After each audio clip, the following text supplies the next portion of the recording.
Good evening, everyone. My name is Amy Morris, and I'm the Executive Director here at the Vancouver Humane Society.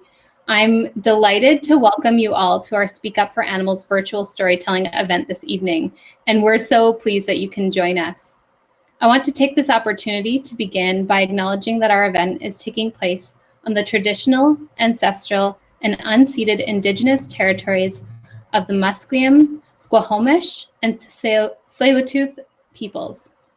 Many of you may be joining us from different locations across the globe, so I invite you to take a moment to think about the land that you are joining us from. If you haven't already done so, please introduce yourself in the chat, and please feel free to chat amongst yourselves throughout the event.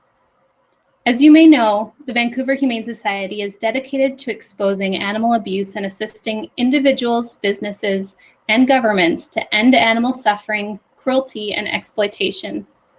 As well as tonight's event, we're also holding an online silent auction starting today and running until October 26th. There are more than 90 plant-based items up for grabs, all generously donated by local businesses. You should have already received a link to the auction, but we will send a reminder after this event. Tonight, we will be hearing from 4 amazing local advocates who are speaking up for animals in their daily lives. I will be holding a Q&A with each guest speaker after their story, so please type your questions in the questions tab next to the chat tab while they are speaking. Finally, I would like to thank CTV News Vancouver for being the official television sponsor for this event. To start off the evening, I'm delighted to welcome our first guest speaker, Skwxwú7mesh or Squamish Nation storyteller and ambassador Amanda Nahanee to the stage. Amanda works as a history educator and engages in curriculum development, research, analysis, and reporting. As a performing artist, she is an actor, model, and First Nations storyteller, singer, and dancer. Amanda, thank you for being here, and over to you. Please join us on the stage. Yewan hatan swallowing. Kayachtin ti Skwxwú7mesh Úxwumixw Slade Úxwumixw. Yewan hatan swallowing. Nate and shaman sok shaman tnachantla slaan tnachantla Skwxwú7mesh tnachantla niska. Yewan hatan swallowing teats. To you all respected people, welcome to the traditional homelands of the Musqueam, the Skwxwú7mesh, and the Tsleil-Waututh. Feels really good in my heart to be here. My ancestral name is Shaman Sok. I come from the village of Slade, which is in North Vancouver near the Lonsdale Quay. I come from the Squamish Nation and the Nisga'a Nation. Feels really good to be here, and I really admire the work that they're doing here to bring awareness to protecting animals, raising awareness to bring a better quality of life for the animals. They're so important, they're so sacred. We have tremendous respect for the animals in our area. We had a relationship with them, and a lot of our stories going back into the time of transformation, we had a relationship with the animals. They lived in our longhouses. We were them. They were us. We were a family. Some of our stories talk about Raven and his sisters talking in a longhouse. Some of them talk about a wolf, about a mink and a skunk, and they play a trick on everyone. And a lot of our teachings, revolve around having a seasonal diet where we went around our territory throughout the different seasons and we gathered different resources from those different regions. So we had, winter village and seasonal villages throughout Howe Sound and throughout Broad Inlet and throughout False Creek. And, we knew certain areas as that's where we went to go get the smelts. That's where we went to go get the oologans. That's where we went to go get the fish. That's where we went to go hunt the elk, hunt the deer, hunt the mountain goat. So we had a really great relationship. We understood where they were and where they would thrive. And if we didn't overharvest them, if we didn't poach them, then they would thrive and our families would be able to be sustained throughout the year and take care of all the different villages. So we never wanted anyone to go hungry, and we didn't want to wipe out a whole species. So we learned to live in balance with each other, to live in harmony with each other, to respect each other's living spaces. The way we gathered off the land, we would prepare ourselves. We would make sure we're in good spirits. We would prepare. It was a mastery, something we were taught by our grandparents, our great-grandparents. We're taught to, to hunt in a certain way. Before you go out there and you take that animal's life, you're hunting to provide for your family. You're hunting to hunt for the people who can't make it out there, who are not capable of doing that. So, it's about community. It's about, taking care of, the rest of your family, and making sure, we're preserving enough for the next generation as well. We always thought generations ahead. And I feel like, as my job as a Squamish Indigenous woman, it's my job to make sure that my great-grandchildren know they can go to the river and they can go fish. They can get some salmon, they could smoke it, and they could save it for the winter, and take care of all their elders. That's my responsibility, is to help them understand what that is, that they play a significant role in our family. So, I really feel very passionate about speaking up for animals, and I really like to thank everyone for taking the time to be here and to share your resources to help the animals. So they're in danger, and we can do something about that. So thank you all. I'll raise my hands. So this is a Coast Salish tradition to raise your hands, and we would have potlatches for days. We would have, we would invite our friends and families from the Skwxwú7mesh, the Haida, the Hiltuk, the Sishat, the Litwat. We'd invite them all over for a potlatch, and we'd have them over for weeks or months to celebrate a wedding or a funeral or memorial or announcement of a birth. And we wouldn't have time to sit there and listen to everyone clap after every time we said something really good. So that's one of the things we would do when we sitting in the longhouses in the potlatch. And I'd invite you all to do that when you're in public and you see someone saying something great or they're singing something awesome. Hold your hands up, and if you see a Coast Salish person doing a traditional welcome, raise your hands up and say thank you. This is our way of saying thank you. So I'd like to share 2 stories. They're really quick, but they are real Squamish legends. So this is one of the shortest legends, and this is about the Skwxwú7mesh, the skunk, and her 3 babies. So they went for a walk one day, and they're walking through, and they're singing, "Pizza, pizza, pizza, pizza, pizza, pizza." And so that was it. That's the legend. And there's one more story I wanted to share. And this story is about the time of transformation, when we used to live in the longhouses with the animals, and we were all conversing, living together in harmony. And so there's this really old man sitting by the river, and he was blind. And he was like, he has this long stick. And when you sit by the river, he'd be putting it in there, and he'd be feeling for a salmon. And then, he'd find one, and he'd scrape the side of it, and he'd take the slime off, and he'd eat it. And that was his dinner. That was his favorite food that he liked to eat. And the Chais, the Transformers, they were paddling by, and they were watching this whole thing going on. And they're like, "That's so peculiar. What's up with this guy?" So they came ashore, and they started to visit with this blind man. And he's like, "Oh, hey, nice to meet you." And so they started visiting. And he's like, "Can I make you some dinner?" And they're like, "Yeah, so that'd be great." So he's there with the stick and finds a salmon and scrapes the side off, and he serves it to them, and they're like, "No, we don't want any of that." And so, they had a really good idea, like, we should teach him how to fish. Then he could have the whole fish, not just the slime. So they made a chiak, and that's a fish weir, and it's kind of like a cone.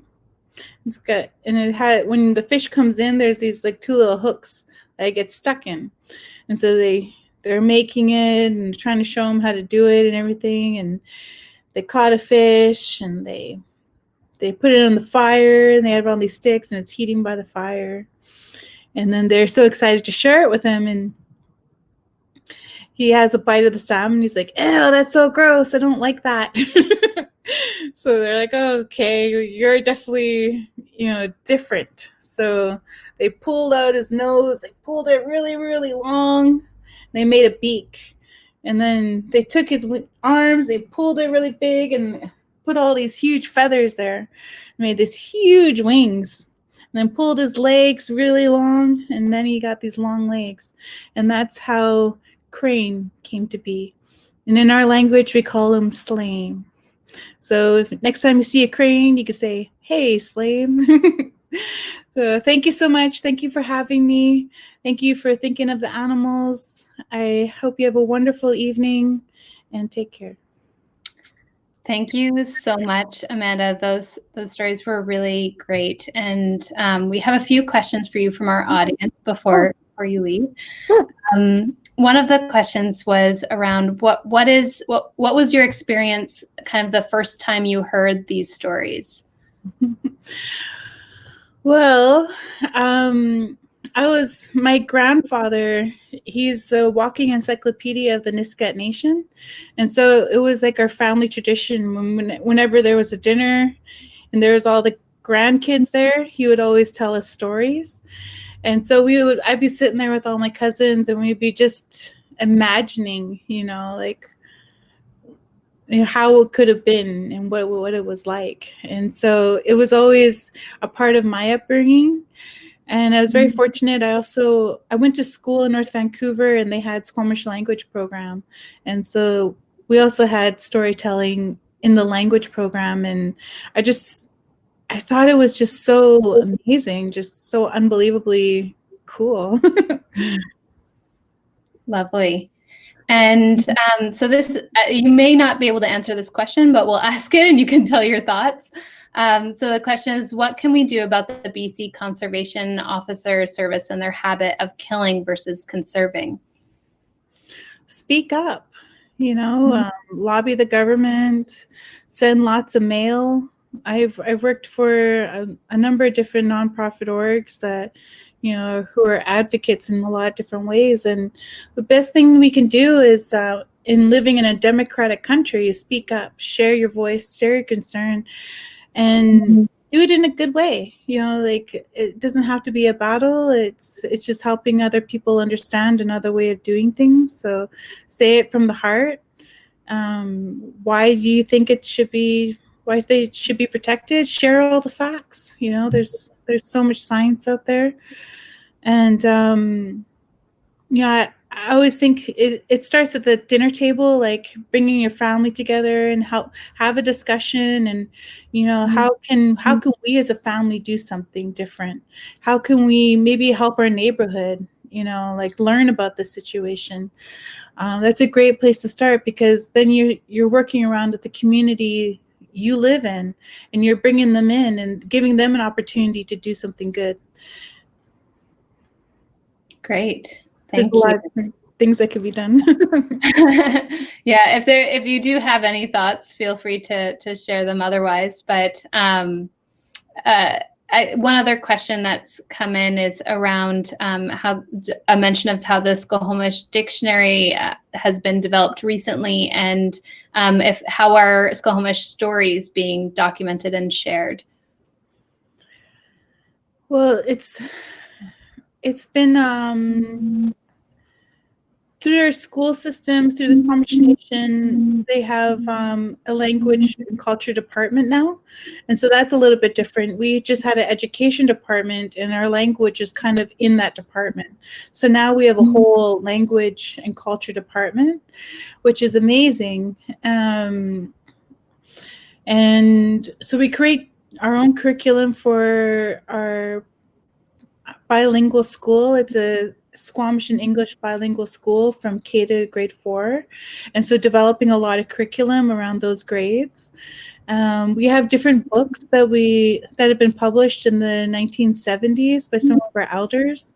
And so, just taking those and some of them have been digitized and some of them have been, video recording for our children to watch. And it's not really public access yet because we're still very protective of our culture, but mostly, it's mostly through the school system and with the Squamish Nation department. That's great. Okay, well, I think that's all the questions that have come in. So thank you so much for your time, Amanda. Oh, sorry, there's one more way that we're actually bringing out our legends as well is the Musqueam, Squamish, and Slade signed a protocol agreement in 2014 to buy lands disposed of by the federal government. So now we're the largest landholders in Vancouver, and we're going to be developing them over the next 20 years, and they will be featuring our heroes, our legends, and our history of the land in these properties. Wow. Yeah. That's amazing. Yeah. Okay, well, thank you so much for sharing, and I look forward to the next time we get to chat. Thank you so much for having me. Take care. Take care. Bye. Great. Thank you, Amanda. So I'd now like to welcome our next guest speaker, James Slade, to our virtual stage.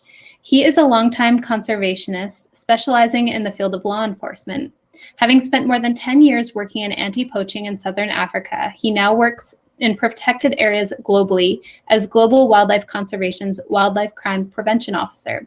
One of James's primary focuses is on the role of the ranger, ensuring effective management, professionalization, and continued welfare of frontline conservationists. James, thank you for joining us, and over to you. James may just be working to get himself on the stage at the moment. Perfect. Hi, James. There we go. Hi, Amy. Thank you very much for having me here. It's a real honor to be a part of this. And yeah, tonight I'd just like to talk a little bit about one of my least favorite subjects, which is myself, and a little bit of background, but also how my career in conservation has helped shift my mindset away from that sort of traditional law enforcement anti-poaching approach to conservation into much more of a wildlife crime prevention approach, as well as my role and I guess love of the ranger protected area staff who play such an important role in conservation around the world. So for a little bit of history, as Amy said, I'm James Slade. I'm the Wildlife Crime Prevention Officer for an organization called Global Wildlife Conservation. I've been involved in conservation for about 16 years now, but primarily focused on that law enforcement, anti-poaching, and now wildlife crime prevention side of things. Before joining conservation, I actually was born and raised in Squamish, BC. Shortly after graduation from high school, I left. I traveled the world, ended up in the UK for a number of years, and found that through traveling, I was really drawn towards conservation and towards just wanting to get involved in that sort of on-the-ground approach. I found after a time that many of my travels took me to Africa, and that I was really focused around visiting protected areas, learning from protected area staff, and just really found this drive and passion to get involved. Once I did get involved, I quickly attended the Southern African Wildlife College. I worked as a junior ranger, starting in Namibia. I joined the Game Rangers Association of Africa as a professional member in 2009. I started working with the International Ranger Federation.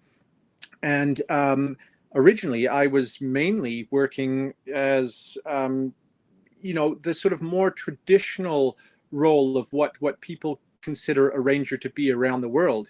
you end up doing a lot of jobs like digging holes and filling them back in and putting in fences, or helping to manage invasive plant species, or any of these sort of jobs that we think of when it comes to managing a protected area or a conserved area. And it was really a fantastic opportunity for a young man to learn about different communities, different species, different habitats, ecosystems, all of these things. Unfortunately, during my time in Namibia, we did experience a high level of poaching. And around that time, sort of 2010, we saw a spike, especially in the poaching of rhinoceros in Southern Africa.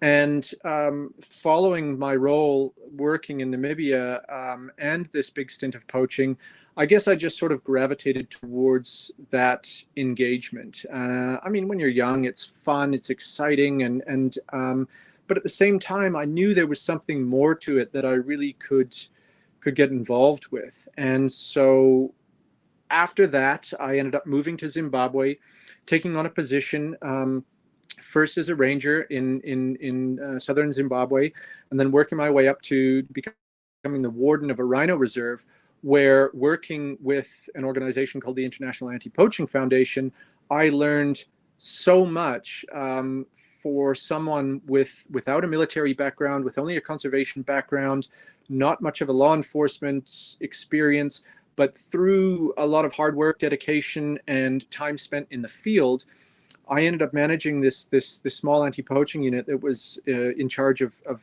protecting this small group of rhino. And I can say without a doubt, those were some of the best years of my life. I mean, we had situations where you would be out on full moon patrols looking for incursions into this protected area. You'd be out all night. It could be freezing cold and then over 30 degrees during the middle of the day. I remember being on a very important call and then having the internet completely cut out, only to turn around and go out the backyard to find that one of the rhino had actually chewed through the internet cable and that was running through a bush in the backyard. I mean, we've been chased by lion, by buffalo, not provoking them by any means, but just because of the situation and life there. But then along came an opportunity to move up to northern Zimbabwe and support a smaller anti-poaching unit. And that's where things really changed for me. I ended up joining the Bumi Hills Anti-Poaching Unit and the Bumi Hills Foundation. I took over their training and operations and all of the planning. And those were some of, again, the best years of my life, but some of the most heartbreaking. The role of the ranger saw that we did everything from having to perform law enforcement duties, the protection of these species. This area, the Sibungwe region, had lost 75% of its elephant population in just under 10 years. They went from around 15,000 to about 3,500 in that short time, probably less even. And it was very difficult. We spent a lot of time doing things like ballistic recovery, trying to do crime scene investigations, just all sorts of things. And there was good with the bad, but it really got under my skin that you're fighting this war and it's always us versus them.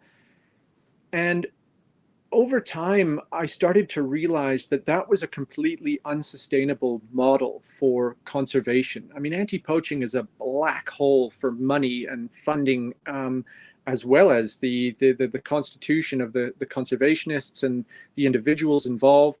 I mean, you're throwing, and all you're doing is reacting to situations. And while we always attempted to maintain this very positive role within the communities and the surrounding area, such as fulfilling roles which many rangers find themselves doing today, such as firefighting, conducting search and rescue operations, being first responders, all of these things, and yet it still didn't sit right with me. And it wasn't until I really got to sink my teeth into the understanding of how anti-poaching can really function that the penny dropped for me that you cannot survive in that atmosphere where it's us versus them. You have to work with communities. You have to work with those that are perceived as offenders, and you really need to collaborate in order to have an effective conservation model. So in 2016, I had the opportunity to attend my second World Ranger Congress, which was conveniently in Denver, Colorado. So it was also the first time I managed to get home and visit Canada for the first time in over 8 years. And at that World Ranger Congress, I met so many like-minded conservationists and rangers and people working for the role of the ranger and in conservation law enforcement, but more importantly, in the field of this new upcoming method of incorporating criminology and policing into conservation law enforcement. And there I met my now employers, Global Wildlife Conservation, and we just hit it off. And we were exchanging ideas. And I mean, the ranger community, the conservation community is such a wonderful networking environment anyways. But I really felt like I connected with these individuals and was very pleased a little while later when they came forward and said that they were looking for a wildlife crime prevention officer. And those are the key words, crime prevention. And that's what really stimulated my interest, was being able to take on this role that started to look at the prevention of crime or unwanted activities before they became an issue, rather than just reacting, rather than focusing on arrests and prosecution and enforcing the laws and things. It was really driven around how can we prevent these things before they become an issue. And that was very exciting. And so at the end of 2017, I made the tough decision to leave Africa and return to Canada and take on this role as a wildlife crime prevention officer. And so from there, my role is now focused on working around the world, supporting only local partners and organizations with their enforcement needs, as well as their needs for preventing wildlife crime. And I get to work with a number of different criminologists and individuals in the conservation field who are starting to shift their mindset towards that community engagement approach and working together with communities, finding solutions, looking at the root source of the problem rather than reacting to it when it occurs. And I can honestly say that, working in conservation for so long now, I get asked a number of different questions about the role and about what the job is like. And two of those, which I'll share with you, of course, is obviously what's your favorite animal, and for me that's always going to be some of your antelope species like the oryx or the sable or the roan. And the second question is why do you do what you do, and why do you love what you do? And that's easy. I mean, I've always said, well, every day is different. Every day you get to spend outside. But more importantly, we're now in a position where we can support those protected area staff, those rangers who I've worked so closely with for a long time now, to make this transition from this role of this sort of militarized or enforcement position to go back to what it really means to be a ranger, to be that link between the communities, the environment, everyone who is interested in our world, in protected areas and conserving wildlife. And so anybody who enjoys domestic animals or wildlife or whatever, we need to think about how can we collaboratively work together in order to create new solutions to protection. And the opportunity to do that around the world is just, to me, still mind-boggling. And it is so inspiring to see so many people that are up and coming in this field that feel the same way, that feel that we need to take a step back, and instead of creating these fortresses of conservation and locking areas down, that there are solutions and there are techniques that we can draw from the policing world as well as the conservation world to find this neutral ground. And a little, sort of comparison that I like to give is that if you have valuable assets in your home, you're not employing a bunch of armed guards to protect it. Generally, you're looking at preventative solutions. We're locking the door. We're protecting things. We are, putting up security systems. You're doing whatever you can to stop it before it happens. And if we can start thinking more along those lines, focusing on things like the science behind things, why are they occurring? What can we do to stop them before it becomes an issue? I think that we will transition from where we've gone in that us versus them mentality much more towards this global approach of how can we support effective conservation that benefits communities, indigenous peoples, as well as the people that are there and put into a position in order to protect them. And so when you see a lot of these documentaries about armed armed rangers going around and everything, think about that and think about what's led us to require that, but think about how we can take that one step further and ourselves from that need and focus more on this collaborative approach to conservation, because at the end of the day, we're all in this together. We're all trying to do this for our own survival. And so, yeah, don't be too hard on your conservation officers, but just educate, bring in awareness, and let's all think about how we can make this shift together. And thank you very much again, VHS, for this opportunity to speak.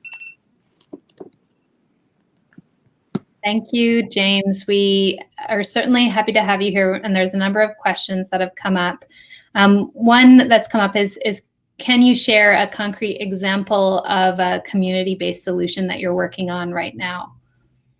Yeah, I mean, one of my favorite projects is in the Philippines, actually, where for the first time ever, we helped one of the national parks, or I should say natural parks now, develop a management plan, which includes a protection strategy.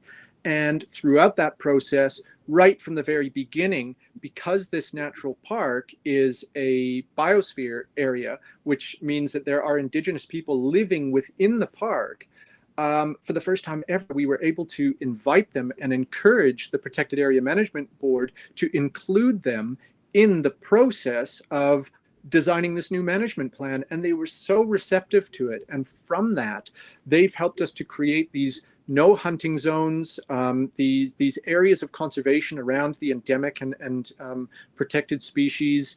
They are conducting their own policing within the communities. They are, engaging with the protected area staff in a way that hasn't been seen before.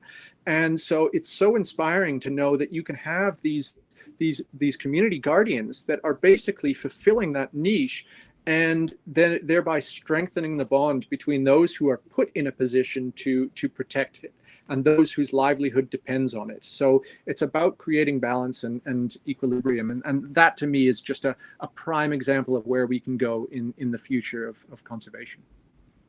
Awesome. Yeah, thank you for that. And another question that's come in is, have you seen opportunities to get people to care about the less cute or less magnificent animals who are also in peril, maybe the frogs or the newts, or whatever other animals are potentially at risk?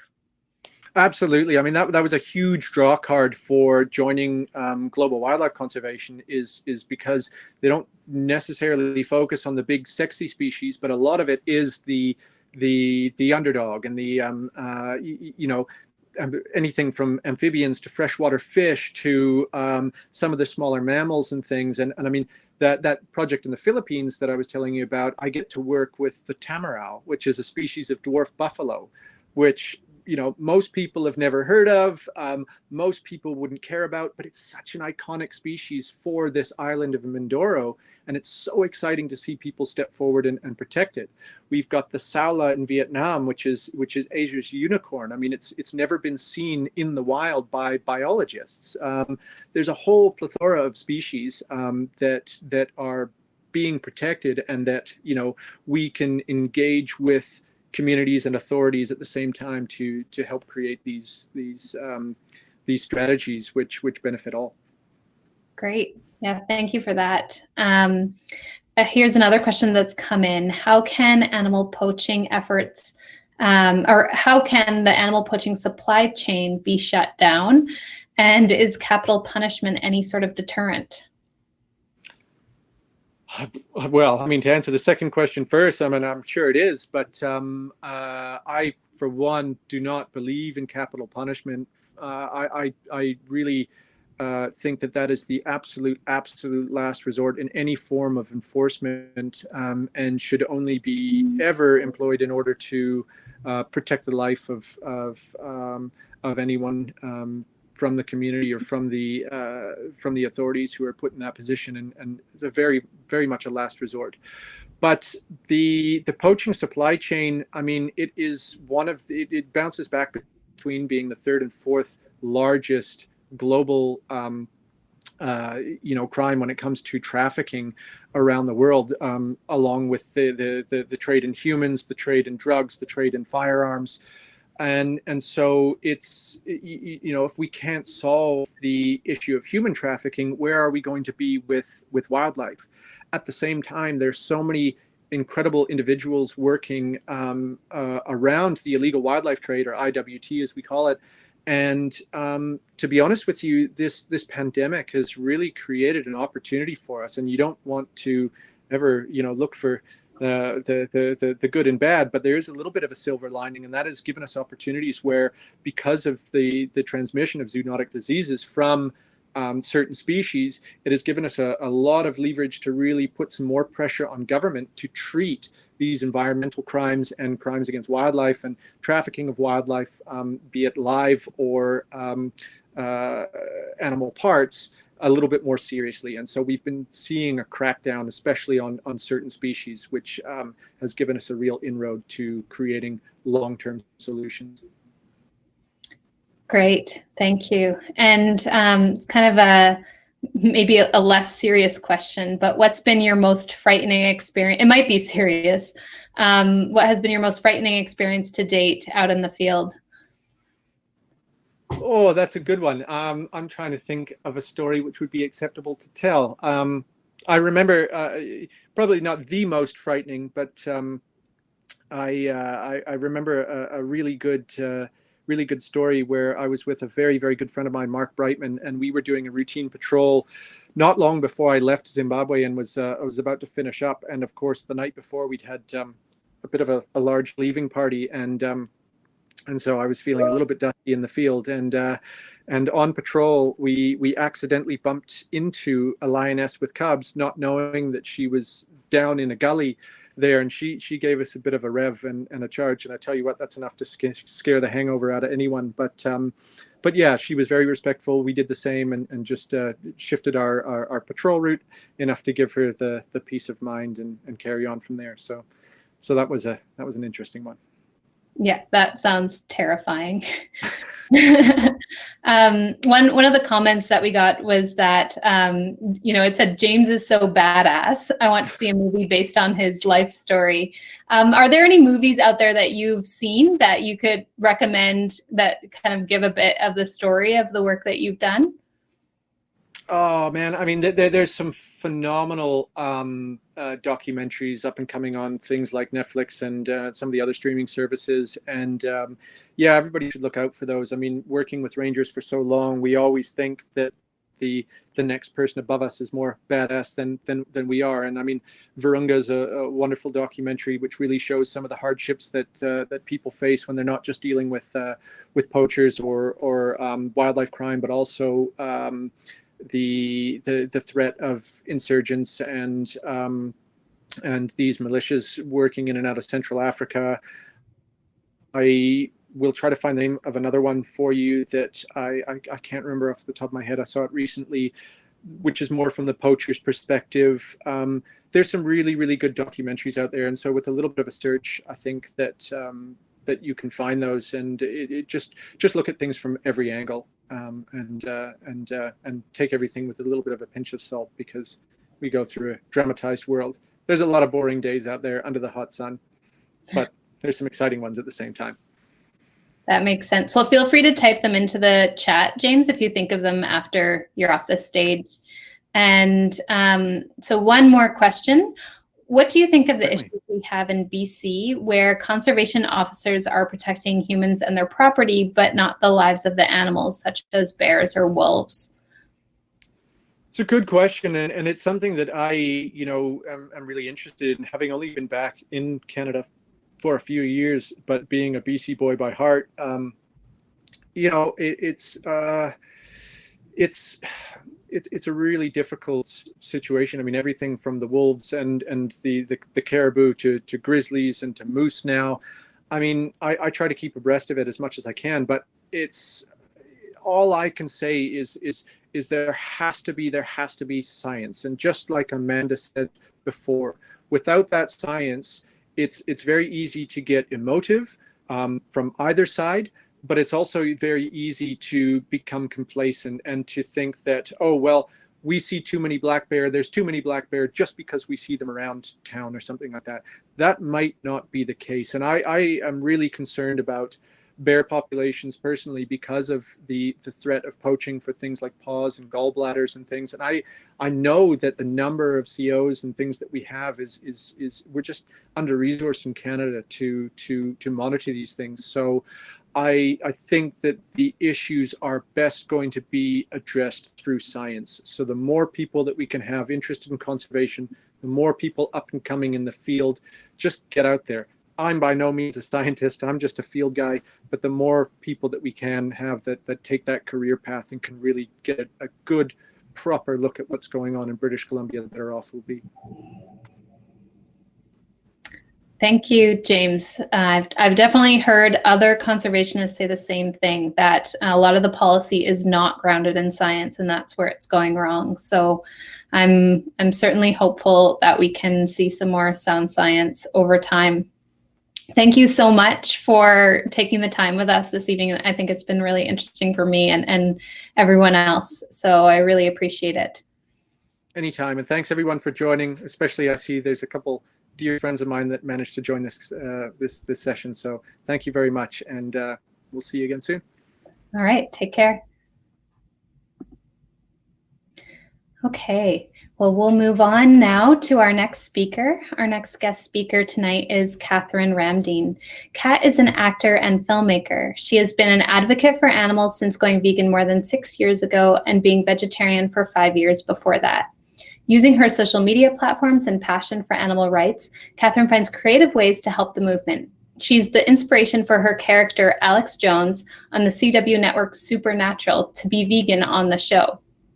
Katherine is going to join us live shortly, but we're excited to share a pre-recorded Q&A with Kat and our development officer, Claire Yarnold. It was a lengthy interview, and we've shortened it a bit for the event. Remember, if you have any questions for Kat, please do type them in the chat box. And Claire will get that recording started now. Hi, Katherine. Thanks so much for joining us today for our Animals Q&A. Thank you very much, Claire, for having me. It is such an honor and privilege to be able to speak up for the animals. You've been advocating for animals now for many years, and you've been vegan for 6 years.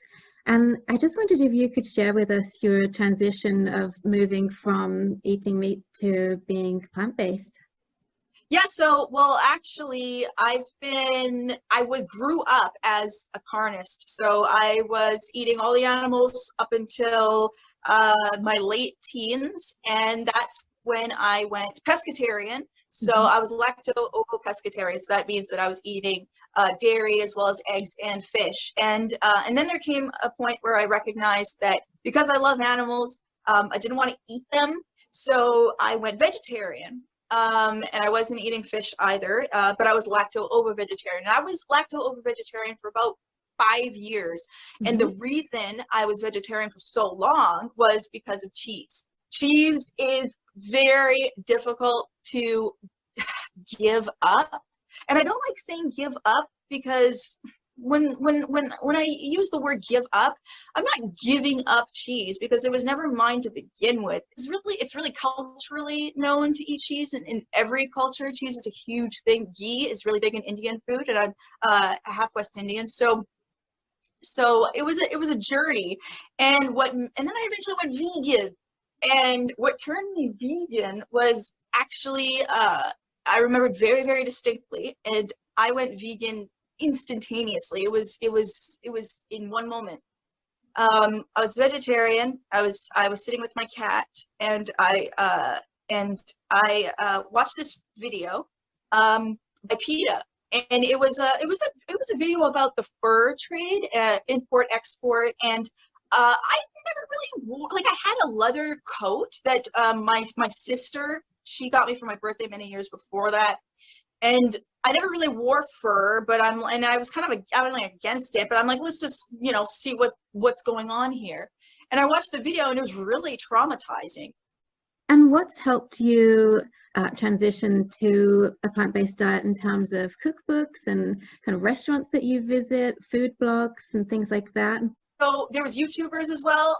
There's Earthling Ed, Joey Carbstrong, That Vegan Couple, Mike the Vegan, Bite Size Vegan back in the day, Humane Hancock, as well as just a bunch of, I keep active watching all of these videos and the activism because it keeps my fire going, because it gets really easy, right, to be, when you care about animals and you're vegan, or even if you're vegetarian, or even if you're reducing your consumption of meat, which is totally amazing. That's a great thing to do. It's a great step, and don't let other people, you should never feel bad about trying your best, okay? Because I understand that it is a total shift. You're shifting everything. You're shifting what your government has told you, your parents, your nutrition, everyone, right? So it's challenging, but the restaurants, there's many restaurants. I subscribe to my local news, so I find out all about the new restaurants in my area in Vancouver. So there's something called Aleph Eatery. It's amazing. I just went there a few weeks ago. They just recently opened.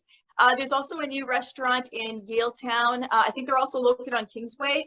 They're Do Chai. They're amazing. They're vegan. There's curries. Taco Fino. Pretty much anywhere you go, there's going to be a vegan version. There's going to be, and if there isn't, you can always ask the kitchen at any restaurant you go to and be like, hey, do you have anything that that is vegan, that is plant-based? I can see that you have your lovely dog Hoinky there with you, and you've mentioned to me that she is vegan. So I wondered if you could just talk about her diet. Yeah, for sure. Okay, so Hoinky, first of all, Hoinky is spelled Hondjie. It simply means puppy in Afrikaans, so small dog. And Hoinky has been vegan her entire life. Well, since she came to Canada. She was born on the streets of Taiwan, and she's rescue. She's 3.5 years old, and she is a cross between a Formosan mountain dog and a border collie. Oh. She is very playful, and she is the fastest dog at the dog park. She will outrun anybody, and she's super smart. Like, she is just like, she knows she's on camera right now. Oh, so sweet. Anyways, so what she's been eating since she's a puppy is something called Natural Balance Vegetarian Formula, which is actually vegan, and I don't even know why they were calling it vegetarian, but now, on like 4 years later or whatever, now they have the thing where it says vegan on it. So she eats the Natural Balance Vegan Formula, but I think it still says vegetarian on it. And I have them, oh, I don't have them with me. She eats, I actually made her own biscuits, dog treats. They're so easy. it was just bananas, oats, and peanut butter. Dogs are actually naturally omnivores. So being an omnivore means that she can eat both plants and animals.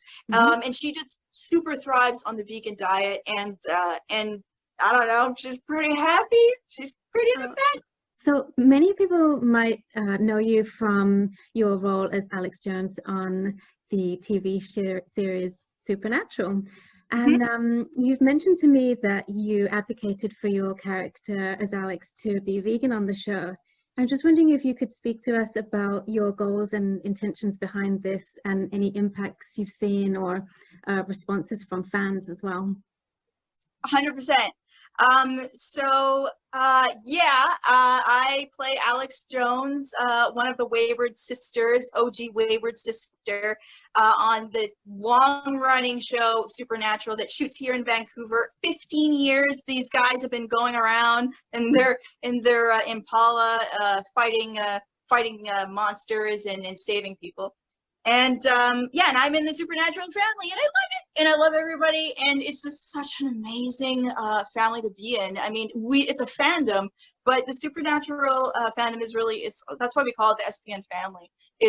We're always there for each other, and everyone helps each other, and the SPN family has been so amazing. So I'm really good friends with Robert Behrens, one of the writers of the show, and he actually wrote the episode that my character was introduced in. So season 9, episode 19, and that's when my character was first introduced. And I got to talking to him, and we became really good friends. And I've done a number of episodes on the show, and in the last episode that aired with Alex being involved, she was on the phone, and she was Jody, the sheriff, Jody Mills, her mom called her, and she was just checking in on things, and Alex was checking in on her, and it was said in the script that she was making a lasagna, and that it was a vegan lasagna. And I wasn't told about any of this. What happened was I was just called to do some ADR, which is just do some additional dialogue for the phone call scene. And when I didn't even get the script until I got to the studio, and then I get in the recording booth and I see the lines, and I'm like, oh my god! And I was just so flabbergasted.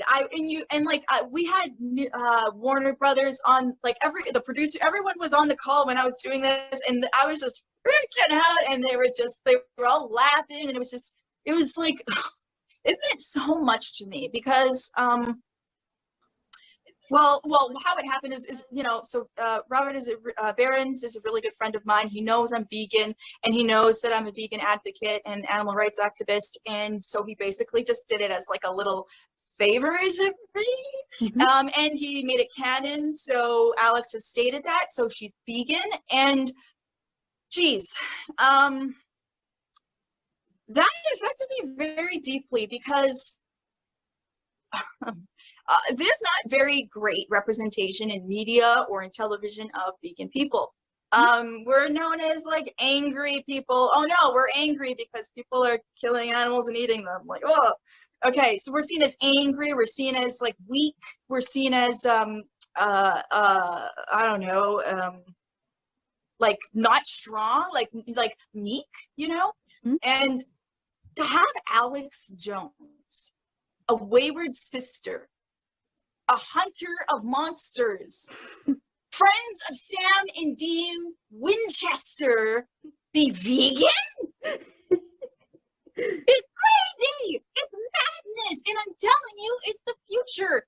Yeah. I freaked out. The fans freaked out. I got messages from all over the world. People saying, oh my God, you don't know what this means to have representation of my people. So this representation matters. It matters because when people see on TV that someone as cool as Alex Jones is vegan, she could shoot a gun, she could dissect a monster, and then she goes home and eats plants. Like, that's huge. Yeah. And so I'm just so thankful to Robert. I'm so thankful to the CW. I'm so thankful to Warner Brothers for taking this serious stand for the animals, for speaking up for the animals. And I've had people come up to me over the years and ask me for help to go vegan. I have let them know. I've given them everything. And people have come to me and told me I'm the reason that they're vegan. Now, listen, that's all great. I don't care if it's me. I don't care what turns a person vegan. I don't care if it's a book, a TV show, a character on a TV show, an animal that you made friends with. You go to a animal sanctuary and you meet a chicken that's like really nice to you, and you're like, whoa, there's a being inside of this chicken. I don't care what it is, as long as you do it. As long as you do it, it's great. You know, I've gotten a lot of messages and letters from people where, you know, they're even in difficult situations where they even told me, you know, I don't have a lot of money, and how am I going to go vegan? It's so expensive. And I'm like, okay, first of all, let's break that myth. It is not expensive. Did you know that the cheapest things at the grocery store are all vegan? Rice, beans, potato, in season vegetables and fruits. I don't buy things that are out of season, expensive. Whatever is on sale is what I buy. And then I go on the internet and I search that food, and then I make food out of it. It's just, it's so cheap. Well, thank you so much for joining us today, Katherine, for this Q&A. I'm sure the audience have loved listening to your answers to our questions, and we really appreciate your time and all of the work you do to speak up for animals. Well, thank you so much, Claire, for this opportunity to speak with you. I love what the Vancouver Humane Society does. I am so inspired by them every single day, and all the hard work that you guys do. It's definitely should be applauded and recognized. And anytime if I have an opportunity to speak up for the animals, I'm going to be the first in line there. So thank you so much for this opportunity, Claire.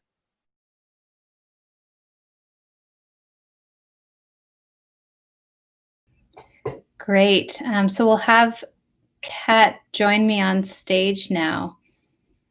That may just take a moment, but hopefully, Kat, you can hear me. And lovely, there you are. Hello. So, okay, we got the view going here. So one of the questions that came in is, how did your family react when you decided to go vegan? Oh, geez. Okay. Well, oh yeah, and first off, thank you so much for having me. And gosh, it was really hard sitting through that. I'll tell you that. Like, it was just, I talk a lot, and that's the reason we did this interview thing. And now I'm just gonna keep it to the questions. Okay. So my family. Well, it's interesting because I am half Ukrainian Polish, half Trinidadian. So my dad's from Trinidad and Tobago, and I don't really look it, but anyway. So on my father's side, we have all the curries, and we have roti, and we have goat head soup, and we have just a whole bunch of animal-based foods. And then my mom, Ukrainian Polish, there's the kubusa, and there's pierogies, and there's a lot of cheese. So when I went vegan, there was a lot of I think that a lot of people, it kind of affects them strongly, maybe, because they're like, wow, this is totally different, this is totally crazy, what about all these things? So originally, I think my family was a little like, what's going on, and are you getting enough food and everything like that, and oh, you're losing weight, and it's like, yeah, I was, I'm getting really healthy and stuff like that. So originally it was a little bit iffy, but I think that definitely going back to Edmonton, I live in Vancouver now, but going back to Edmonton, to Cowtown, cow country, and seeing all my family, and like showing them how delicious that some of the foods that I make can be. And like, I eat all the same stuff. There's macaroni pie, there's all these things. I have a lot of different recipes, and now they've definitely come around. So, and I mean, like, we're in 2020, so I mean, there's like the Impossible Burger, and there's lots of things that they can enjoy now too. And my sister, she's transitioned to vegan, so it's slowly going, and even just the small changes, like my grandmother, her just cutting down some of the animals that she eats. It's going, as time progresses, then it gets better and better.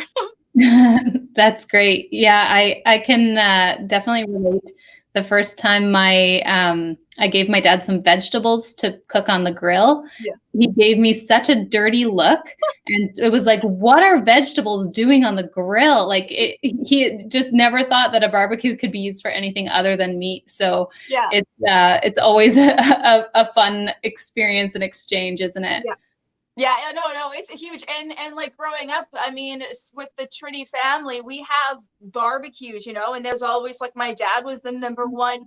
He's the barbecue chicken guy. And I mean, like, man, like that was my favorite food growing up. Like barbecue chicken was my favorite food, and like ribs, like the intercostal muscles, those things were my favorite. And what I realized is that it wasn't like really the animal that I liked. It was just like the spices and the flavor, and all of those are plants. So it's yeah. So now I have grilled chicken stuff. I don't really like. It's interesting too because Claire and I were talking about this before when we were talking about the Impossible Foods and the Tomorrow Burger and Light Life, and how all of those are really great, I think, for people to be eating, and especially people that eat a lot of meat, to try those out, just like for the lower saturated fats and all that stuff.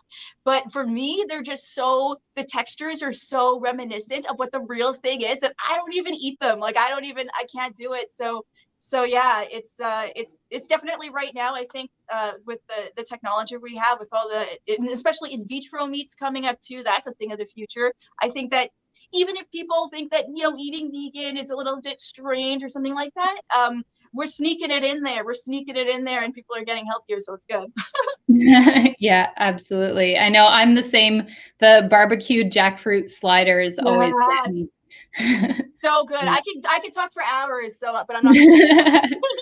Well, I'm just going to check the time. So we are at our time limit. So I'm sure there's lots of questions I could ask you too, but thank you so much for joining us. And I really appreciated hearing those stories. You're so animated, and I love hearing about representation and veganism. That's something I haven't ever thought about. So I appreciate that.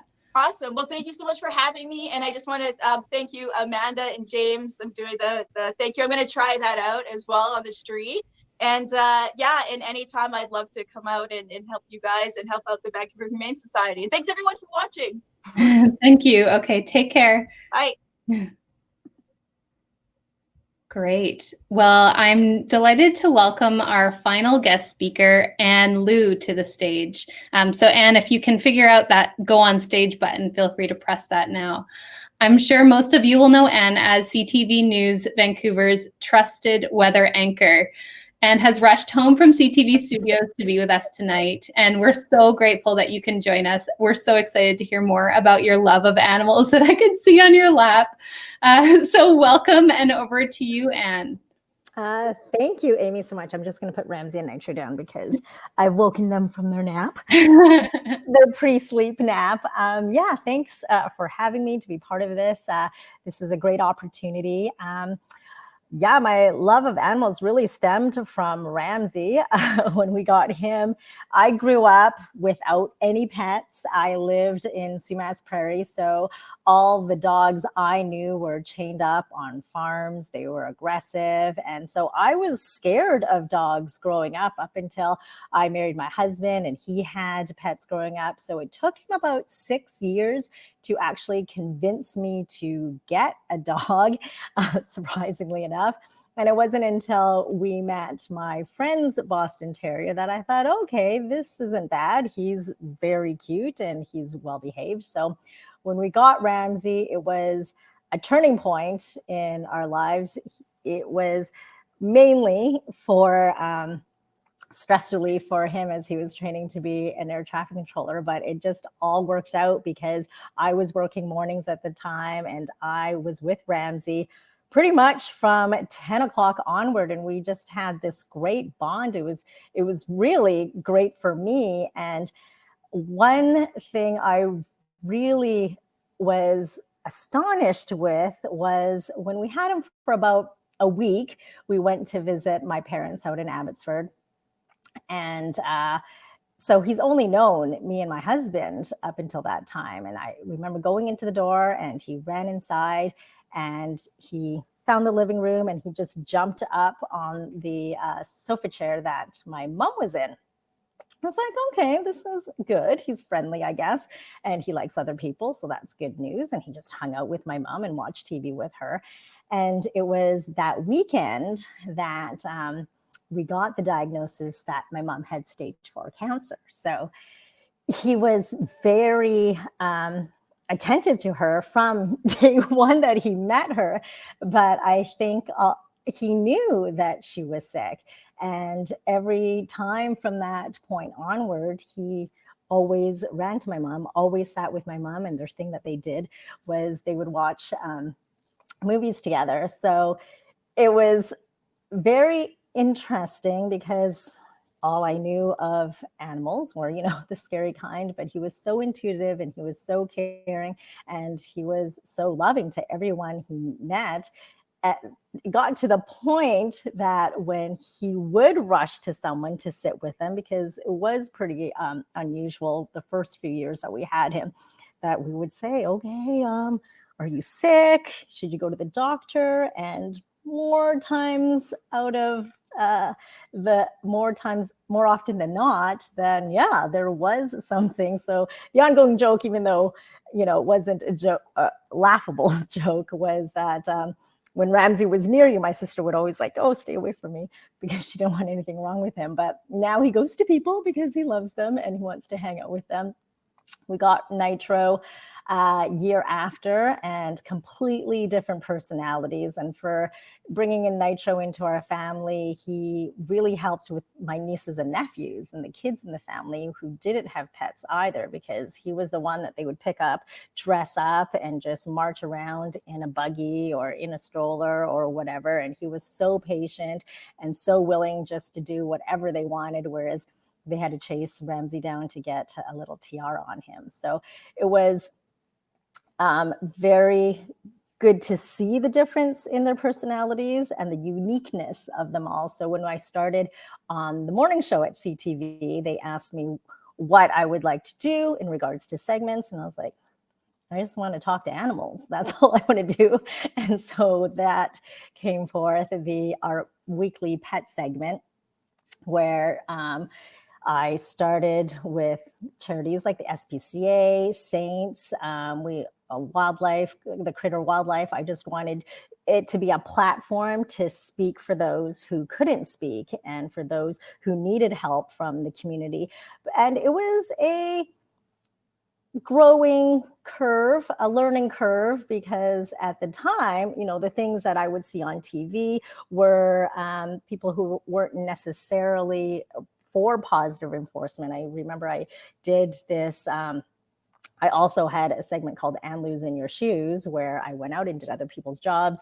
And my producer, his dog walker was not, a part of the positive enforcement training group. And I remember all the emails that I got from that. And I was like, oh my goodness, how could you set me up with this?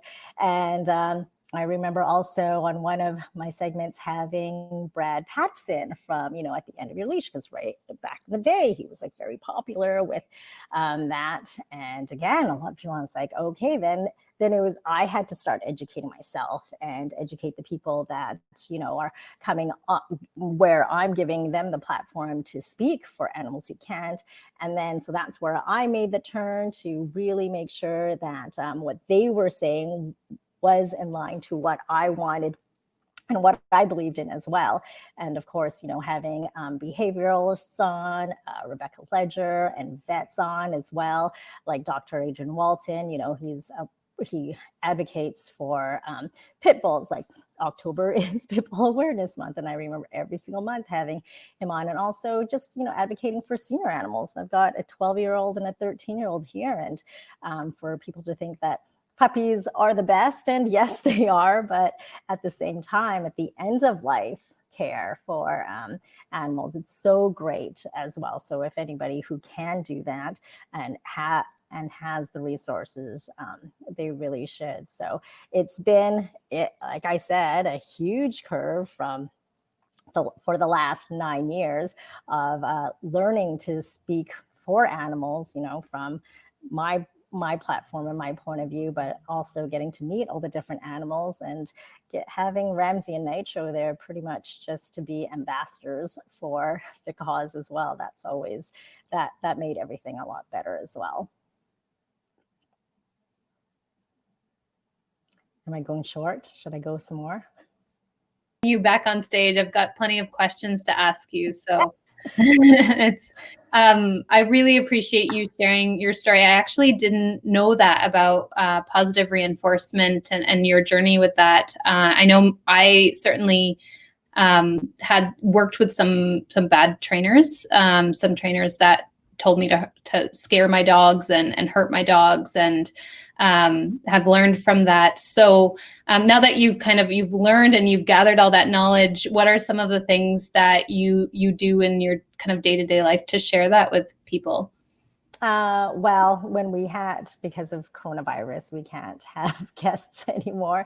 So it's usually through the segments. And if I ever see someone, I try to speak up as well, whether it's on walks or anywhere with Ramsey and Nitro as well. And I think that just being aware of it, you also look out for it. Mm-hmm. So that's what I try to do when I am out in public as well. Yeah, it's hard. I don't know if you find that, but I'm every time, it depends on where my emotional space is at. I'm going from wanting to yell at someone to wanting to persuade them to saying, I can't do it today. Yeah. And also the breed of the dog, or how you don't know how the dog's going to react if you're going to confront someone as well, right? So it's your safety at risk that you have to think about. Mm-hmm, absolutely. And so it's kind of a couple other questions about pets. There's some that are lighthearted and some more serious. One says, rumor has it Ramsey can sing. Oh, he can. I wish you asked earlier. I could have sent a video, but in the past 3 months, he's gone deaf. So he's 100% deaf. And his last howl and his last song was probably 4 months ago. So as much as I would love to showcase that, he can't do that anymore. Well, that's adorable that he did. Yes, it was a great party trick for sure. And so another question, pets are amazing. Vancouver City Hall has said that some rental buildings can no longer fuse pets, and to clarify that, they're asking staff to look into how they can kind of make sure that pets are prioritized, and working with the provincial government. But some pet owners are not, responsible, or they're not, maybe their pets are not cared for, or they're not picking up the poop or whatever it may be. So how can we make sure that pet owners are also doing better and being, I guess, appealing to landlords? And also how might CTV help with that? It's part of the question. Oh, that is a good question. That's a biggie. That's a hard one. I think, first off, citywide as well, my problem here, I live in Olympic Village. If I'm taking my dogs out for a walk, I know that on second, I could probably go for 6 blocks without one garbage can. So I'll carry my poo bag, but I know a lot of people, it's like, oh, I don't want to carry this. They either don't pick it up, or else they dump the bag somewhere else, right? So that's a city issue. But in regards to pet ownership, for landlords, I understand. Yeah, they don't want their property damaged, but at the same time, you can have security deposits and damage deposits, but have it detailed. So, okay, if you move out and the rug has pee or feces on it, whatever, you're paying for certain items, right? And I think a lot of people with pets, most of them are responsible, and they want housing, and they don't want to lose their pets. They don't want to choose a roof over the head or their family member, right?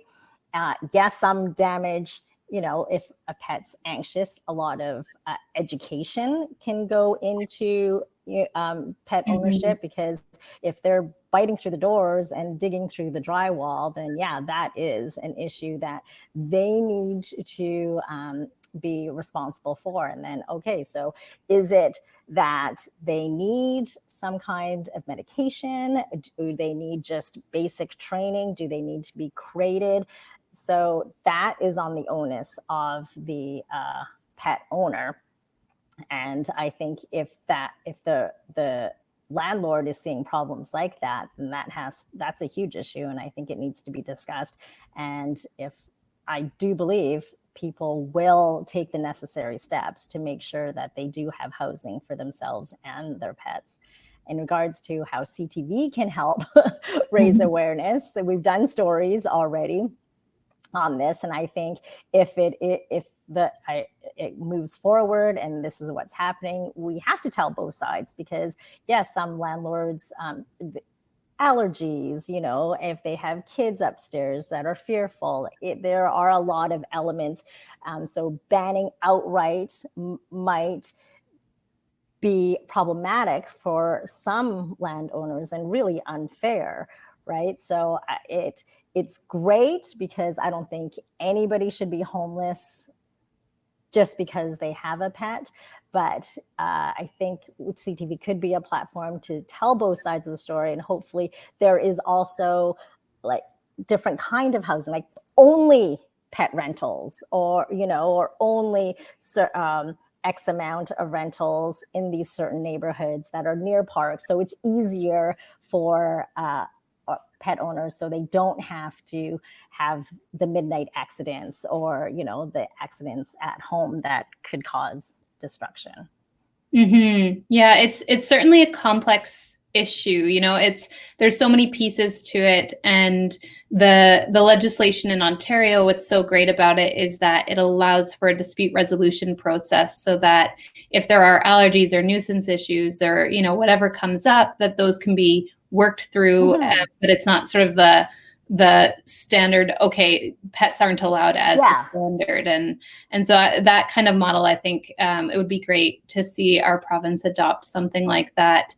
I know from our perspective, from VHS, we're really curious to look at how can we support more people in accessing housing with their pets. And so we're launching, it's kind of called a women's homelessness project. So it's to essentially where women are not able to access housing because of any kind of barrier they're facing with their pets, we're going to work towards kind of figuring out what those barriers are and supporting them where they're at, and meeting those barriers so that they can get into housing. So that's brand new. We're just planning all the agreements with social service agencies right now to do it. But I think that's, you know, there can't just be one solution, and it's not just legislation, but programming makes a big impact as well.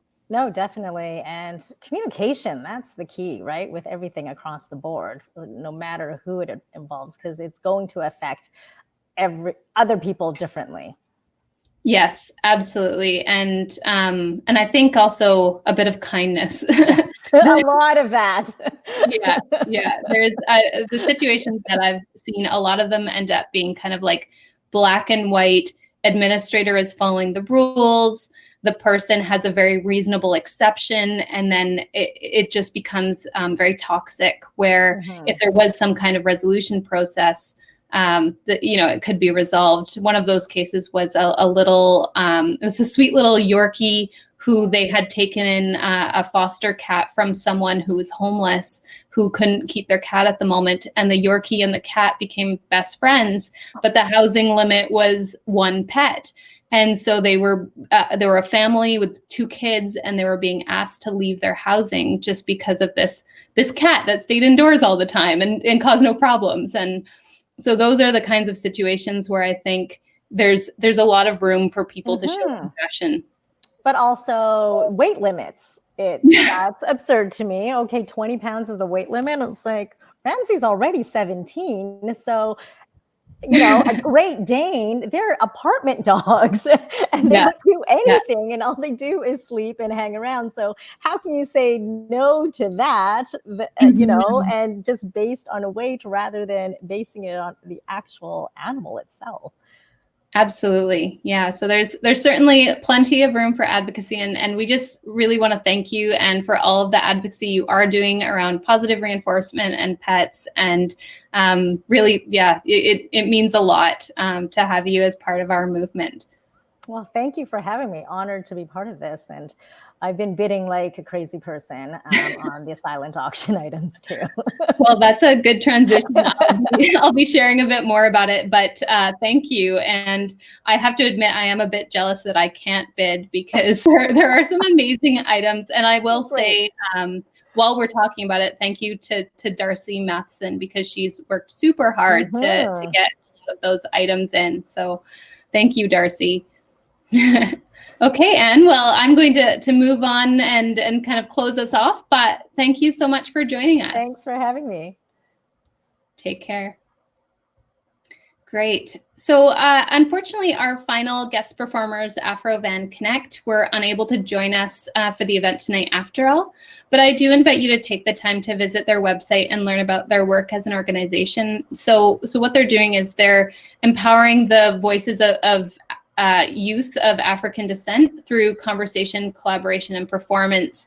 And they're working through kind of trauma and trying to find ways for people to heal from it. And so they were going to do a performance for us, but they weren't able to in the end. And so really thank you to them for the work that they are doing.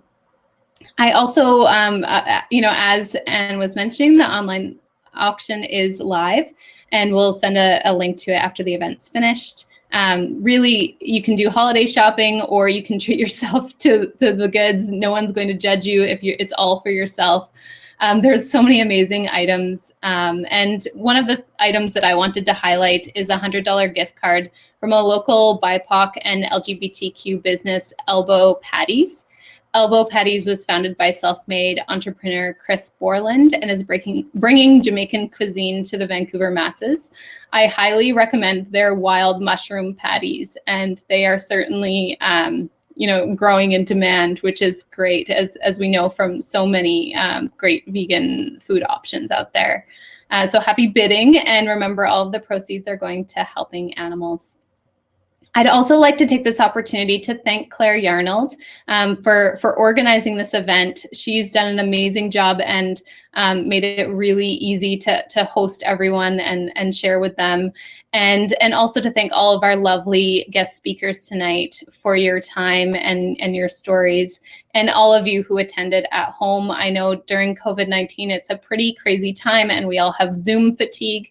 So having you join us tonight was really meaningful and certainly made my day and that of many others. So thanks again, and have a great evening.